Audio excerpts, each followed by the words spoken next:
السلام علیکم۔ بسم اللہ الرحمن الرحیم۔ آج میں نورانی قاعدہ آپ لوگوں کو اچھے سے پڑھنا سکھانے آئی ہوں، اور انشاءاللہ بہت آسان طریقے سے میں آپ لوگوں کو پڑھنا سکھاؤں گی، اور آہستہ آہستہ ہم نورانی قاعدے کو پورا کمپلیٹ کریں گے، اور چاہے چھوٹے پڑھنا چاہیں بڑے پڑھنا چاہیں، سب کو میں پڑھنے والے طریقے سے آسان الفاظ میں آپ لوگوں کو سکھاؤں گی انشاءاللہ تعالی۔ اعوذ باللہ من الشیطان الرجیم، بسم اللہ الرحمن الرحیم۔ تختی نمبر 1، مفردات۔ تختی نمبر 1، مفردات۔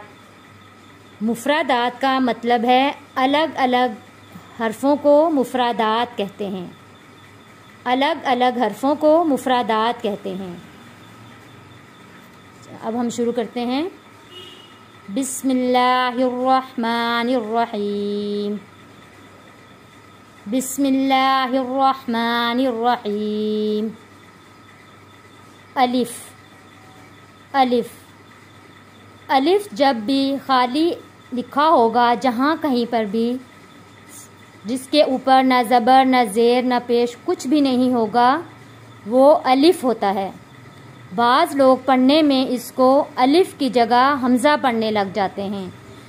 الف پڑھیں گے اس کو، الف، الف، با، با، تا، تا، ثا،